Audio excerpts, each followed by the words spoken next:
नमस्कार, बहुत स्वागत है आपका। मैं हूं आपके साथ सुमित शर्मा। छत्तीसगढ़ में विधानसभा चुनाव के बाद नतीजों का सभी को बेसब्री से इंतजार है। इसी बीच में मुख्यमंत्री पद को लेकर प्रदेश की राजनीति में घमासान मचा हुआ है। अभी ये तय नहीं है कि कौन जीतेगा और किसको हार मिलेगी, लेकिन बीजेपी कांग्रेस दोनों पार्टियों की तरफ से सीएम के चेहरे को लेकर सरगर्मी तेज है। इसी कड़ी में पूर्व वन मंत्री महेश गागड़ा ने आदिवासी मुख्यमंत्री का पासा फेंक दिया।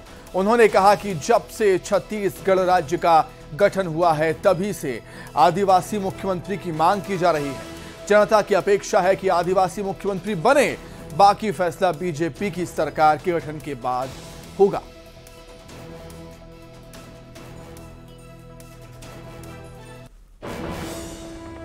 हमारे साथ मौजूद है पूर्व मंत्री महेश गागड़ा, उनसे चर्चा करेंगे। आज आप लोग निर्वाचन आयोग आए थे शिकायत करने से, मामला क्या है पूरा? लोकतंत्र में विश्वास रहे और लोकतंत्र बचाने का काम भारत निर्वाचन, राज्य निर्वाचन का रहता है, जिला निर्वाचन का, अलग अलग स्टेप में। और निष्पक्ष चुनाव हो, सबकी जिम्मेदारी होती है। और पहले भी देखते हैं कि किसी अगर कोई आदमी कहीं संदिग्ध भूमिका है तो तुरंत कार्रवाई होता है। लेकिन बीजापुर का मामला हम देखें कि कई शिकायत करने के बाद भी जब कार्रवाई नहीं हुआ। चुनाव हो चुके हैं, परिणाम को आप किस तरीके से देखते हैं, पूरे छत्तीसगढ़ के सिन्योरियों को और खासकर बस्तर को, क्योंकि आप बस्तर के बड़े नेता हैं? देखिए, जनता ने भारतीय जनता पार्टी के पक्ष में मतदान किया है। और जिस जनता खुद का कहना है कि यहाँ के, जैसे बीजापुर की बात करूं कि कलेक्टर निष्पक्ष नहीं है, तब इस तरह से शंका भी है। और पूरे बस्तर से सरगुजा छत्तीसगढ़ में पूरा जनता का आशीर्वाद और समाजों का, संगठनों का आशीर्वाद भारतीय जनता पार्टी को मिला है। और निश्चित तौर पर सरकार बन भी रही है। और 5 तारीख के बाद तो भारतीय जनता पार्टी सरकार बन रही है। जो होना है उसमें सरकार तौर पर हम देखेंगे। आप भारतीय जनता पार्टी के सरकार बनने का दावा कर रहे हैं, क्या बस्तर से भी मुख्यमंत्री का एक चेहरा लाने की बात सामने आ रही है या उप मुख्यमंत्री की बात? देखिए, निर्णय और घोषणा तो मैं नहीं कर सकता, क्योंकि मैं उस दृष्टि से बहुत छोटा कार्यकर्ता हूं। इस समय पार्लियामेंट्री बोर्ड तय करेंगे, बड़े नेता हैं। और मुझे लगता है कि जो भी मुख्यमंत्री होंगे भारतीय जनता पार्टी से बनेंगे। आपको क्या लगता है कि आदिवासी चेहरा हो मुख्यमंत्री का? पार्टी तय करेगी। आपको नहीं लगता? जनभावना भी है, जनता की अपेक्षा भी है। और जब छत्तीसगढ़ राज्य बना, आदिवासी के नाम से बना, और अभी तक हुआ नहीं तो होना चाहिए। जनता की अपेक्षा है कि आदिवासी मुख्यमंत्री बने। जब राज्य बना है, छत्तीसगढ़ स्टेट नाम से बना है, ट्राइबल स्टेट नाम से बना है।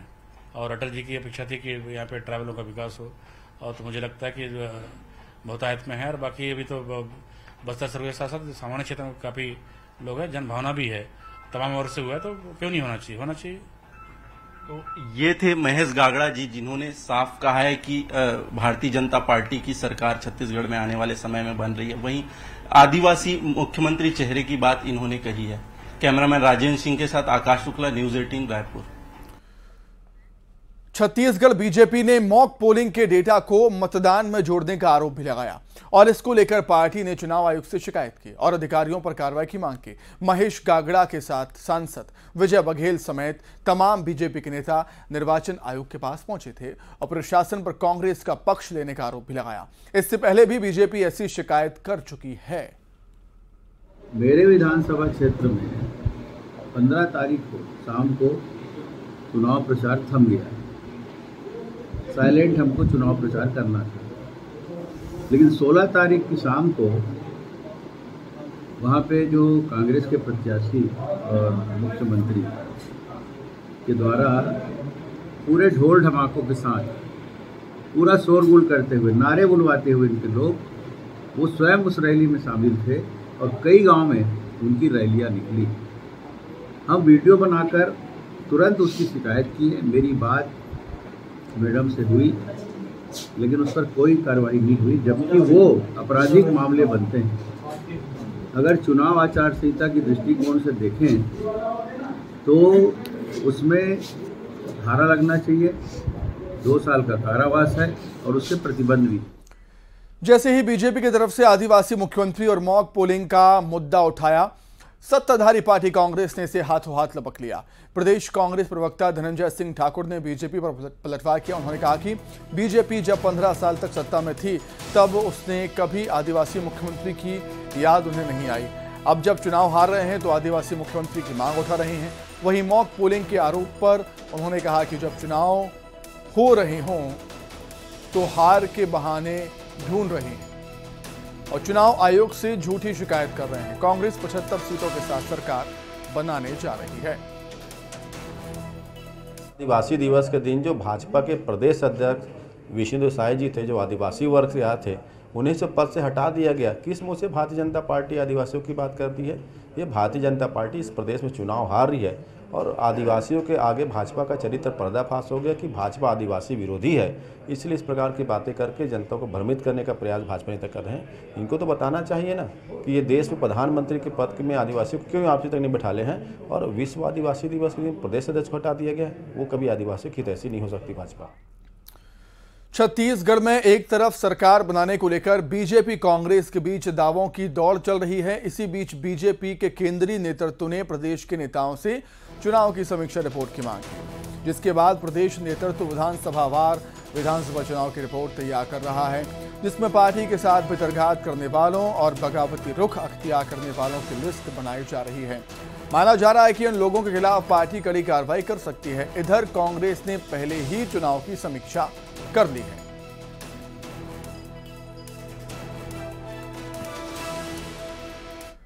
छत्तीसगढ़ में विधानसभा चुनाव होने के बाद सीएम बघेल समेत प्रदेश कांग्रेस के कई नेता तेलंगाना में चुनाव प्रचार के रण में उतरने जा रहे हैं। सीएम भूपेश बघेल तेलंगाना में कांग्रेस के लिए कई चुनावी जनसभाओं को संबोधित करेंगे। वहीं कई रोड शो भी इसमें होंगे। तेलंगाना में कांग्रेस के कई नेताओं को प्रचार की जिम्मेदारी मिली है। सुबोध हरिद्वाल को ऑब्जर्वर बनाया गया है। वहीं सीएम भूपेश बघेल चुनावी सभा रोड शो में शामिल होंगे। सीएम के संसदीय सलाहकार राजेश तिवारी भी तेलंगाना में चुनावी मोर्चा संभालेंगे। इसके अलावा आबकारी मंत्री कवासी लखमा भी कांग्रेस प्रत्याशी के पक्ष में प्रचार करते हुए नजर आएंगे।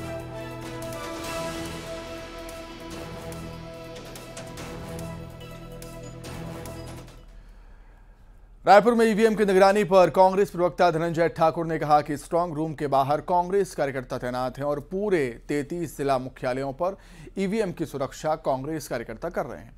हालांकि ईवीएम की निगरानी के लिए राज्य स्तरीय टीम का गठन किया गया है। आपको बता दें कि प्रशासनिक अधिकारियों के अलावा स्ट्रांग रूम में किसी को भी जाने की अनुमति नहीं है। मतदान के पश्चात जहां ईवीएम मशीन रखी गई है, उस स्ट्रांग रूम की लगातार निगरानी की जा रही है। जिला संगठन सतत मॉनिटरिंग कर रही है। वहां पे पदाधिकारियों की ड्यूटी लगाई गई है। प्रदेश स्तर पर भी स्ट्रांग रूम की निगरानी की जा रही है। कंट्रोल रूम के माध्यम से सभी गतिविधियों पर निगरानी रखी गई है और लगातार जानकारी इकट्ठा की जा रही है और कांग्रेस में मतगणना की भी तैयारी की जा रही है। बीजेपी प्रदेश अध्यक्ष अरुण साव ने कांग्रेस पर निशाना साधा। अरुण साव ने कहा कि किसानों को कांग्रेस पार्टी ने कर्जदार बनाया। कांग्रेस ने किसानों का शोषण किया और उनके साथ धोखा भी। उन्होंने आगे कहा कि कांग्रेस ने एक हाथ से लेकर 2 हाथों से लूटने का काम किया है, लेकिन इस बार किसान बीजेपी के साथ। किसान कभी कांग्रेस के समर्थन में जा नहीं सकते, क्योंकि आजादी के बाद किसानों के बेहतरी के लिए, गांव गरीब किसान के लिए कांग्रेस ने कभी कोई काम नहीं किया। कर्जदार कांग्रेस ने बनाया। कांग्रेस ने किसानों का शोषण किया, धोखा दिया, एक हाथ से देकर 2 हाथ से लूटने का काम किया। और हम किसानों के धान का अधिक कीमत दे रहे हैं, अधिक धान उनका खरीद रहे हैं। 2 साल पुराना बोनस देने का वादा भूपेश बघेल ने किया था, वो दिया नहीं, धोखा किया, वो हम देने वाले हैं। और इसलिए किसान पूरी तरह से भारतीय जनता पार्टी के पक्ष। रायपुर में ईवीएम की सुरक्षा के सवाल पर बीजेपी प्रदेश उपाध्यक्ष लक्ष्मी वर्मा ने कांग्रेस पर जमकर निशाना साधा। उन्होंने कहा कि कांग्रेस जहां हार रही होती है वहां पर कभी ईवीएम तो कभी प्रशासनिक व्यवस्था पर उंगली उठाने लगती है। साथ ही उन्होंने प्रदेश में बीजेपी की जीत का दावा किया। भारतीय जनता पार्टी हर मंडल स्तर पे अपने कार्यकर्ताओं के साथ, जो चुनाव संयोजक है, चुनाव के संचालक है और प्रमुख लोगों को भी मंडल में भेजा जा रहा है और उसके माध्यम से समीक्षा की है। निश्चित रूप से भारतीय जनता पार्टी सरकार में आ रही है और हम छत्तीसगढ़ में सरकार बनाएंगे। रही बात चुनाव में, बहुत से कार्यकर्ता जो है, मुझे लगता है कि पार्टी में सभी कार्यकर्ताओं ने काम किया है मिलजुल के और बहुत अच्छा रिजल्ट आएगा। मुंगेली जिले में मतगणना की तैयारियां तेज कर दी गई हैं। इसी कड़ी में लोरमी और मुंगेली विधानसभा के वोटों की गिनती के लिए आज एक प्रशिक्षण शिविर का आयोजन किया गया, जिसमें कलेक्टर और जिला निर्वाचन अधिकारी राहुल देव भी शामिल हुए। गौरतलब है कि मुंगेली जिला मुख्यालय पर 3 दिसंबर को कृषि महाविद्यालय में मतगणना की जाएगी। लोरमी और मुंगेली विधानसभा के लिए 14 टेबल पर मतगणना की जाएगी, जिसके लिए काउंटिंग ड्यूटी पर तैनात होने वाले कर्मचारियों को मास्टर ट्रेनर्स ने बारीकी से मतगणना के बारे में जानकारी दी है। काउंटिंग असिस्टेंट और माइक्रो ऑब्जर्वर्स की ट्रेनिंग रखी गई थी, क्योंकि 3 दिसंबर को मतगणना का कार्य होना है, इसलिए इनको यहाँ बुलाया गया और इनको प्रॉपर बारीकियों से चीज़ों को समझाया गया कि किस प्रकार इनको काउंटिंग करना है, क्या रिपोर्टिंग होगी, चुनाव आयोग के क्या निर्देश हैं, इन सब चीज़ों के बारे में अवगत कराया। साथ ही इनको एक डेमोन्स्ट्रेशन भी कराया गया काउंटिंग का, जिसमें हमारे मास्टर ट्रेनर्स ने बखूबी उनको बतलाया, वहाँ ले जा के दिखाया कि कैसे एक डेमो होगा और उसको कैसे फिर वो कर सकते हैं। हम साथ ही साथ 1 दिसंबर को हमने ड्राई रन मॉक रन रखा है, जिसमें actually they will be taken to the place where actual counting will take place, और वहाँ पे फिर इनको एक डुप्लीकेट एक्सरसाइज रिहर्सल भी कराया। मतदान संपन्न होने के बाद अब मतगणना का बेसब्री से इंतजार किया जा रहा है। सभी राजनीतिक दल के लोग अपनी अपनी जीत को लेकर आश्वस्त नजर आ रहे हैं और कई तो अभी से अपनी जीत का जश्न मनाने की तैयारी भी शुरू कर दिए हैं। ऐसे में हर खुशी में अपनी महत्वपूर्ण भूमिका निभाने वाले बैंड, धुमाल और डीजे वालों की बुकिंग शुरू हो चुकी है। लंबे समय से खाली बैठे इन कलाकारों को उम्मीद है कि चुनाव के आने के बाद नतीजे इनकी किस्मत का भी ताला खोलेंगे।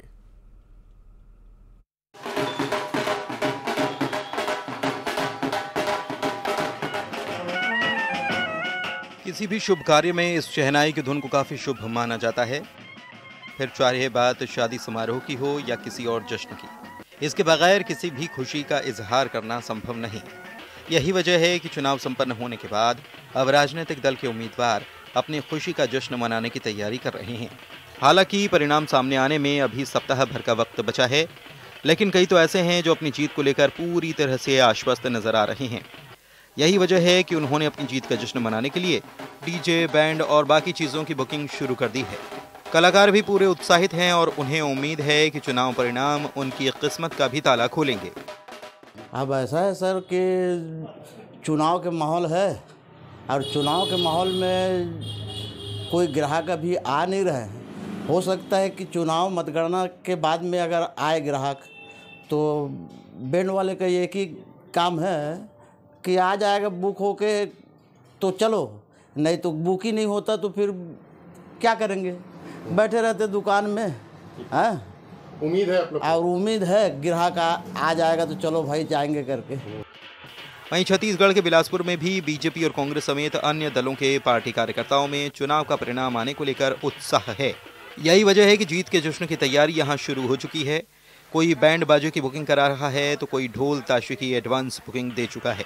इधर चुनावी समर की वजह से बैंड बाजा, ढोल ताशे और धूमल के कारोबारियों में उत्साह है। पहले चुनाव प्रचार के लिए उनको बुक किया गया था और अब चुनाव के परिणाम के लिए उन्हें एडवांस बुकिंग मिल रही है।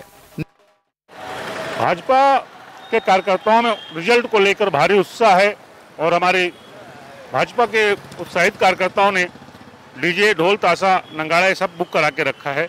3-4 होटलों में नाश्ता की व्यवस्था करवा के रखे हैं और विशाल जुलूस के रूप में निकालेंगे उसको, विजय जुलूस।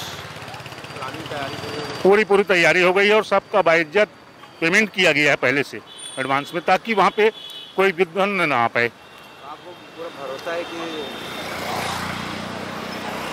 भाजपा के पक्ष में पूरा बहुमत है, मतदाता उत्साहित थे और उन्होंने भाजपा को वोट दिया है। हम लोग को यकीन है कि हमारी सरकार बन रही है, 55 पार होगा हमारा। परिणाम हमारे पक्ष में रहेगा और परिणाम को अपने पक्ष में, क्योंकि हमने कांग्रेस के पक्ष में मतदान करवाया है और इसी उत्साह को लेकर हमने बैंड और बाजा बुक किया है और 3 तारीख को हम जोश उल्लास के साथ अपनी जीत का जश्न मनाएंगे।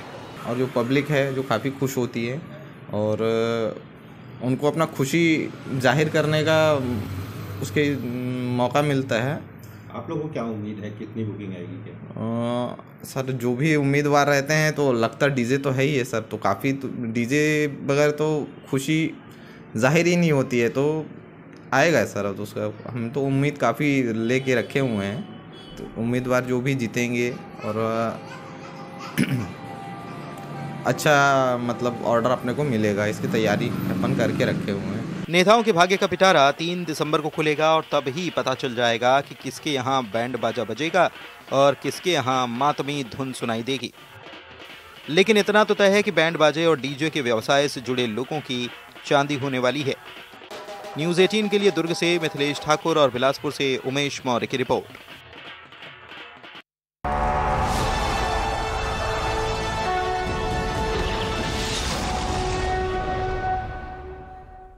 अंबिकापुर से बड़ी खबर, जहां प्रसव कराने आई महिला की मौत हो गई। प्रसव के बाद लापता महिला की मौत हुई है। प्रसव के बाद अस्पताल से महिला गायब हो गई थी। लापता महिला की 7 घंटे बाद लाश मिली। सुबह स्वस्थ बच्चे को महिला ने जन्म दिया था। मेडिकल कॉलेज अस्पताल का मामला है। परिजनों ने अस्पताल में आरोप लगाए हैं, अस्पताल प्रबंधन पर आरोप लगाए हैं। बड़ी खबर हम आपको बता रहे हैं अंबिकापुर से, जहां पर प्रसव कराने आई महिला की मौत हो गई है। प्रसव के बाद लापता महिला की मौत हो गई। 6:30 बजे बच्चा हुआ नॉर्मल। मैं बच्चे को लेकर गया ऊपर आईसीयू में, वहाँ से फिर नीचे आया, नीचे से फिर बुलाए ऊपर। मेरे को बोले जाओ पर्ची उर्ची बनवा के लाना। उस समय मैं देखा था पीछे काम तपा रही थी। फिर मैं पर्ची बनवाने गया, इसके बाद आके देखा तो वहाँ पे है ही नहीं थी। इसके बाद यहाँ का साफ़ सफाई चालू हो गया, जाने भी नहीं दे रहे थे, फिर ढूंढ नहीं पाया मैं उस समय। कितने घंटे से लापता थे? 8 बजे से उस पर। यहाँ आने के बाद पता चला कि डेड बॉडी आया है दुर्गा मंदिर के पास। अधिक जानकारी के लिए हम बातचीत करेंगे। सहयोगी श्रवण महंत हमारे साथ जुड़ गए हैं फोन पर। श्रवण, वही बड़ा ही अजीब मामला सामने आया है। अस्पताल पर आरोप लगा रहे हैं परिजन। लापरवाही का मामला सामने आया है मेडिकल कॉलेज अस्पताल पर। सूरजपुर जिले से जो ग्राम गौरा है वहां से ये परिजन डिलीवरी के लिए वहां पहुंचे थे और इस दौरान सुबह महिला ने स्वस्थ बच्चे को जन्म दिया और अचानक ही वो महिला अस्पताल से गायब हो गई। और गायब जब हुई तो न ही अस्पताल प्रबंधन इसको खोजने के लिए सूझ लिया और परिजन तो हालांकि तलाश ही रहे थे। क्योंकि सूरजपुर जिले से थे, उनके लिए अंबिकापुर शहर नया था, तो काफी खोजबीन के बाद भी महिला जब नहीं पता चला, तब कहीं 7 घंटे करीब के बाद उस महिला की जो लाश है वो गांधी चौक के पास जो गौरी मंदिर है वहां पर उसकी लाश मिली। स्थानीय लोगों ने इसकी सूचना 112 को दिया और जब मौके पर 112 और 108 की मदद से उस महिला को जब वहां लेके गए तब उसको जानकारी मिली, मेडिकल कॉलेज अस्पताल को ये पता चला कि ये वही लापता महिला है। क्योंकि जिस तरह से महिला गायब हुई तो परिजन जो है अस्पताल प्रबंधन पर लापरवाही का आरोप लगा रहे हैं। निश्चित तौर पर श्रवण, आपका बहुत शुक्रिया तमाम बातचीत के लिए, बहुत धन्यवाद। रायपुर से बड़ी खबर, सट्टा ऐप के आरोपियों को जेल हो गई है। महादेव सट्टा ऐप के आरोपियों को जेल भेजा गया। 7 दिनों की रिमांड पर जेल भेजा गया है। भीम सिंह असीम दास को जेल भेजा गया। रिमांड अवधि खत्म होने पर इन सभी को जेल भेजा गया है। 1 दिसंबर को कोर्ट में दोबारा इनकी पेशी होनी है। रायपुर से बड़ी खबर आपको बता रहे हैं, सट्टा ऐप के आरोपियों को जेल भेजा गया है। महादेव सट्टा ऐप के आरोपियों को फिर से जेल भेजा गया। 7 दिनों की रिमांड पर जेल भेजा गया है। भीम सिंह असीम दास को जेल भेजा गया है। रिमांड अवधि खत्म होने पर जेल भेजा गया। 1 दिसंबर को फिर से कोर्ट में पेशी। उधर मुंगेली में हाथी की मौत हो गई। हाथी की संदिग्ध मौत हुई है। मुंगेली वन मंडल में हाथी का शव मिला। शिकार की आशंका जताई जा रही है। हाथी के शरीर पर चोट के निशान भी मिले हैं। गले और पैर पर गहरे चोट के निशान हैं। शिकारियों के जाल में फंसने से मौत की आशंका। सरगड़ी बीट में हाथी का शव मिला है। वन विभाग आशंका जाहिर कर रहा है कि हाथी का शिकार किया गया। शिकार की आशंका जताई जा रही है। हाथी के शरीर पर चोट के निशान भी मिले हैं, गले और पैर पर। अधिक जानकारी के लिए बात करेंगे संवाददाता मुंगेली से प्रशांत शर्मा जुड़े हुए हैं फोन पर। प्रशांत, क्या कुछ और जानकारी अभी तक स्पष्ट हो पाया कि मौत कैसे हुई? जी, मैं बता दूं कि पूरा मामला मुंगेली वन मंडल का है, जहां सरगड़ी में आज एक हाथी की लाश मिली थी, जिसके बाद से लगातार वन विभाग में हड़कंप मचा हुआ है। मैं बता दूं कि जिस तरह पिछले 2-3 दिनों से मुंगेली वन मंडल में एक हाथियों का झुंड जो भटक कर आ गया था, जिसमें से एक हाथी की मौत हुई है और हाथी के शरीर में, गले में और पैर में चोट के निशान दिखाई दे रहे हैं। साथ ही जिस तरह आशंका जताई जा रही है कि हाथी का शिकार किया गया है और जो शिकारी लगातार मुंगेली वन मंडल में जो शिकार के लिए बिजली का तार लगाते हैं, उसी तार के चपेट में आने से हाथी की मौत की आशंका जताई जा रही है। फिलहाल वन विभाग मौके पर पहुंचा हुआ है और जो हाथी का शव है उसका पोस्टमार्टम किया जा रहा है। साथ ही जांच करने के बाद पूरे मामले का खुलासा होगा कि आखिर हाथी की मौत कैसे हुई है। वहीं ठीक है प्रशांत, बहुत शुक्रिया, बहुत धन्यवाद। और आइए अब देखेंगे खबरों का 2020। पूर्व मंत्री महेश गागड़ा ने लगाया मॉक पोलिंग डेटा को वोटिंग में जोड़ने का आरोप। कहा राज्य गठन के बाद से हो रही आदिवासी मुख्यमंत्री की मांग।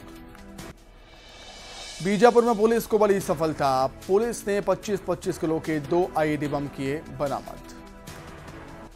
कांकेर में नक्सलियों ने की ग्रामीण की हत्या। सूरजगढ़ खनन परियोजना में दलाली करने का लगाया आरोप। नारायणपुर में आईईडी की चपेट में आए 2 मजदूर, दोनों की मौत। तेलंगाना विधानसभा चुनाव के प्रचार में उतरेंगे सीएम भूपेश बघेल। गरियाबंद में रिश्तों को तार-तार कर देने वाला मामला है सामने। रिश्तेदार ही दुष्कर्म का आरोपी निकला। महासमुंद के परसदा में तेज रफ्तार का कहर। राइस मिल के पास पिकअप ने बाइक सवारों को कुचला। मुंगेली वन मंडल में मिला मृत हाथी। जंगली हाथी के मृत मिलने से वन महकमे में हड़कंप। अंबिकापुर में हाई टेंशन तार की चपेट में आई 2 बहनें। घर की बाड़ी में खेल रही थी दोनों। मतगणना से पहले नियमितीकरण की मांग तेज। अनियमित कर्मचारी ने 10 सूत्री मांगों को लेकर मुख्य सचिव को सौंपा ज्ञापन। जगदलपुर में अब बाइक चलाते हुए फोन पर बात करना पड़ेगा भारी। घर पहुंचेगा चालान। कांकेर में वन विभाग ने 171 नग सागौन की लकड़ी की बरामद। टीचर के घर से पकड़ी गई लकड़ी। जांजगीर चांपा में थाने से नाराज दिखे पुलिसकर्मी, समय पर ड्यूटी नहीं पहुंचते। भिलाई में मारपीट के आरोप में पार्षद और उसका बेटा गिरफ्तार। कार्रवाई न होने पर पीड़ित युवक चढ़ा था टावर पर।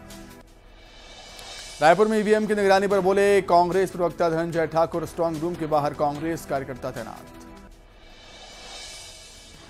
उरिया में चुनाव के बाद मतगणना की तैयारी जोरों पर। बैकुंठपुर विधानसभा में 3 दिसंबर को होगी मतगणना। कवर्धा के जंगल में मिला युवक का नरकंकाल। पुलिस ने डीएनए जांच के लिए भेजा। कोरबा में तेज रफ्तार ट्रेलर का कहर। डिवाइडर को टक्कर मारते हुए पेड़ से टकराया। दमतरी में बारदाना गोदाम में लगी भीषण आग। बारदाना जलकर हुआ खाक। टनल रेस्क्यू ऑपरेशन के लिए ऑगर मशीन तैयार। फिर से शुरू होगा ऑपरेशन जिंदगी।